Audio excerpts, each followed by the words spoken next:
ढोढ़ी छीन देला राजा राजा राजा राजा राजा राजा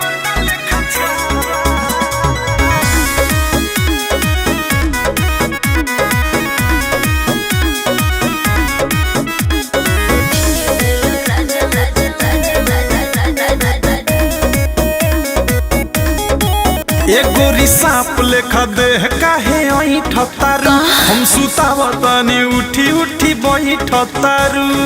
ओहो का भइल बहो छोड़ ना एगोरी सांप लेखा देह काहे ठतारू हम सुतावतनी उठी उठी ठतारू। काहे नाच के लवंडा लेखा छाव भइल बा।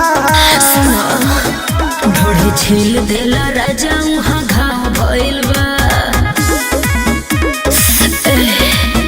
पहले घुची रहे अब दरिया भइल बा।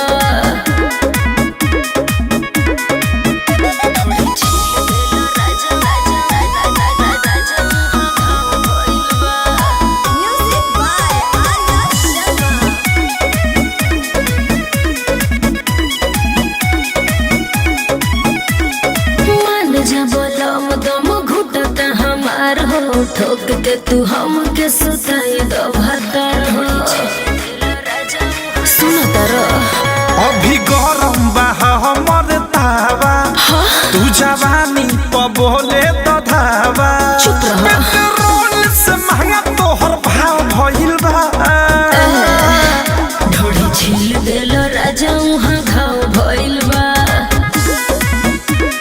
सुना तारो पहले घुची रहे अब दरिया भइल बा।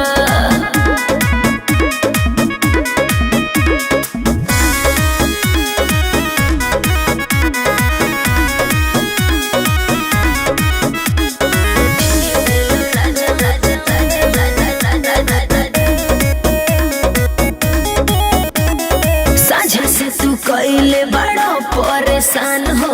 औधे से प्रेमी का ले बजान हो। बोला अनुराग के न झूठो के दोष दा हमरा आगे जवानी परोस दा। निर्मम जोगस के हो वाला ताव भइल बा। ढोढ़ी छील देलो राजा वहाँ घाव भइल बा।